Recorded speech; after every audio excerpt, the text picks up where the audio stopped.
Dalam perjanjian kita akan menemukan kitab terpendek dan cukup membuat saya penasaran sebenarnya. Ya, nama kitab tersebut adalah Filemon, teman-teman.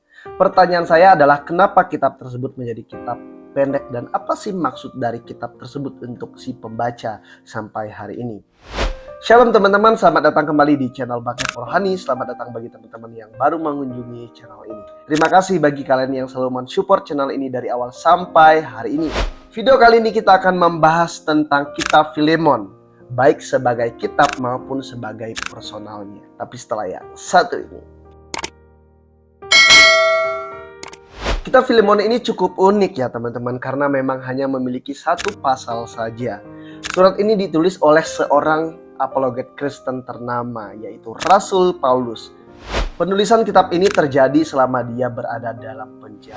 Adapun surat ini yang dimaksudkan kepada seorang Filemon, yaitu Paulus menyurati Filemon untuk mengurus persoalan khusus tentang hambanya, yaitu bernama Onesimus yang telah melarikan diri.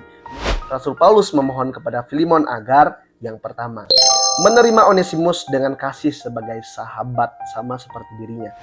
Jadi ketika Paulus menulis surat Filemon ini yang tertuju kepada Filemon itu sendiri, dia memesankan kepada Filemon agar dia menerima hambanya yang bernama Onesimus kembali sebagai sahabatnya, bukan lagi sebagai budak.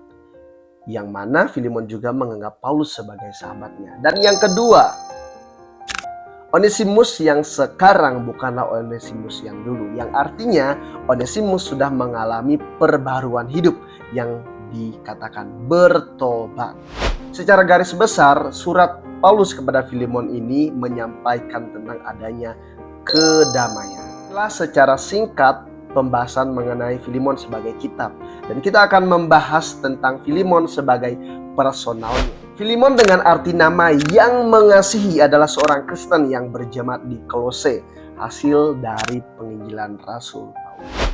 Filemon adalah seorang yang dianggap sebagai orang kaya, teman-teman. Dan untuk mengkonfirmasi bahwa dia adalah orang kaya, nyatanya dia memiliki budak yang bernama Onesimus tadi yang dikatakan oleh Rasul Paulus.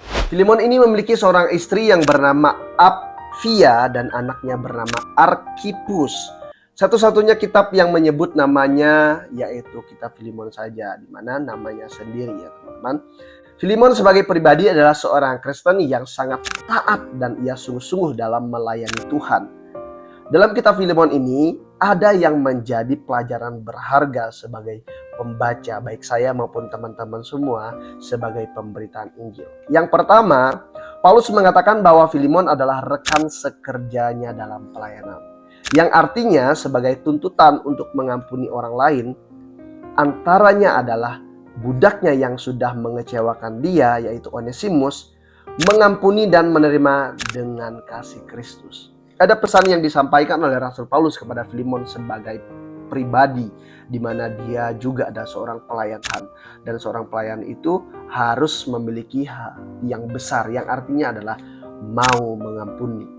Karena ketika tidak ada pengampunan dalam hati seorang anak-anak Tuhan, apalagi dia sebagai pelayan Tuhan, maka sia-sialah dalam hidupnya. Yang kedua, kita perhatikan bahasa yang dipakai Paulus adalah pengucapan syukur kepada Allah atas segala sesuatu yang terjadi. Termasuk mendengar bahwa Filemon adalah seorang pelayan Tuhan yang harus menyampaikan Injil Kristus lewat kasih. Kalau memang hanya dengan kasih itu kita bisa mengasihi Allah dengan kasih yang nyata, yaitu mengasihi sesama. Tentu dalam Alkitab dikatakan bahwa kasihlah Tuhan Allahmu dengan segenap hatimu dan dengan segenap jiwamu. Dan kemudian juga kasihlah sesamamu manusia. Oleh sebab itu dalam kitab Filemon ini dituntut tentang kedamaian. Makanya disampaikan kepada Filemon secara personal bahwa dia harus mengampuni Onesimus. Karena apa? Kalau tidak mengampuni maka sia-sialah pelayanannya.